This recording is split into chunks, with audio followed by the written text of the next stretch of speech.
নমস্কার বন্ধুরা, মানবীর রান্নাঘরে আপনাদের সবাইকে স্বাগত জানাই। আমার আজকের রেসিপি হলো গোবিন্দভোগ চালের পায়েস।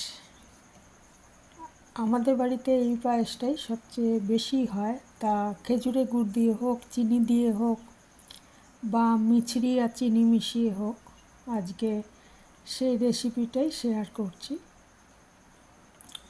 এটা মনে হয় সবাই বানান বাড়িতে। তো আমি এটা 1 কাপ মতো গোবিন্দভোগ চাল ভালো করে 2-3 বার ধুয়ে এটা আধ ঘন্টার জন্য ভিজিয়ে রেখেছিলাম, তাহলে চালটা তাড়াতাড়ি সেদ্ধ হয় ভিজিয়ে রাখলে। আর এখানে 1 লিটার মতো দুধ, ফুল ক্রিম হলে ভালো হয়, সেটা আমি জাল দিয়ে রেখেছি আগে। তারপরে একটা ননস্টিক কড়াইতে 1 চামচ মতো ঘি নিয়ে নিয়েছি, এতে কাজু আর কিশমিশ ভেজে একটু রেখে দিচ্ছি পাশে। তারপরে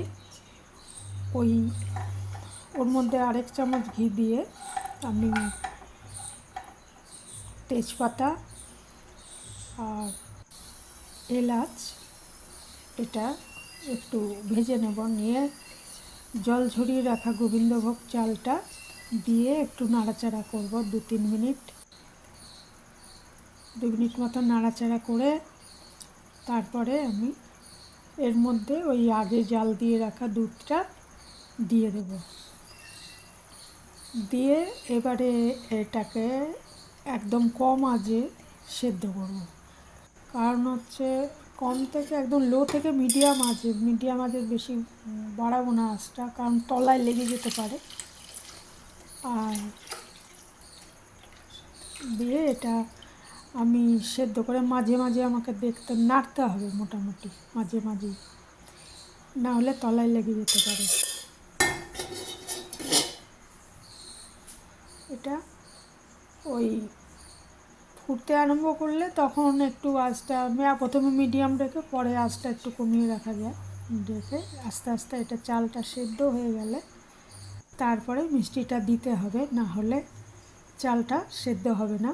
মিষ্টিটা দিয়ে দিলে আর সেদ্ধ হওয়ার প্রসেসটা স্টপ হয়ে যায়, ওই জন্য চালটা সেদ্ধ হয়েছে কিনা দেখে নিয়ে তারপর এতে মিষ্টি দেবো। আজকে আমি এটা চিনি দিয়েই করব। তো এটা মোটামুটি এমনি চালের মাপ হচ্ছে যে 1 লিটার দুধ হলে 50 গ্রাম চাল দিলে ভালো হয়। আমার এখানে একটু 50 গ্রামের বেশিই আছে, 50 গ্রাম থেকে 100 গ্রাম মতো দেওয়া যায়।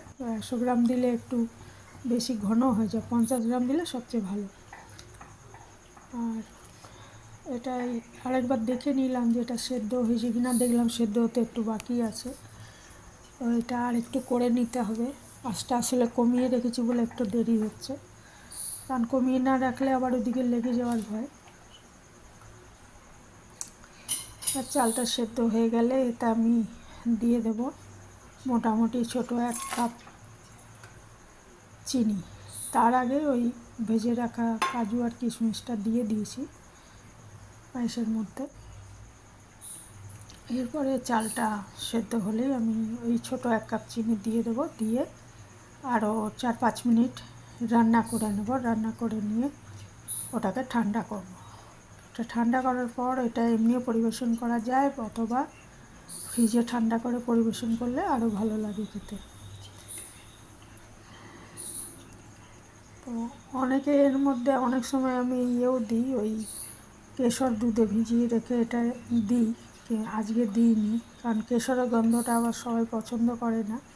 আর ওই নামানোর আগে একটু এলাচ গুঁড়ো আবার দেওয়া যায়, কিন্তু আমি আজকে দিইনি, কারণ ওই তেজপাতা আর এলাচ আমি চালটা যখন নাড়াচাড়া করেছি তার আগেই দিয়েছি, তো সেইটা আর ওই গোবিন্দভোগ চালের গন্ধটা মিলে খুব সুন্দর গন্ধ এমনিতেই হয়েছে, চালটা খুব ভালো ছিল, সেই জন্য আমি আর পরে আর এলাচ গুঁড়ো দিইনি, না হলে লাস্টে এলাচ গুঁড়ো দিয়ে নামানো যায়।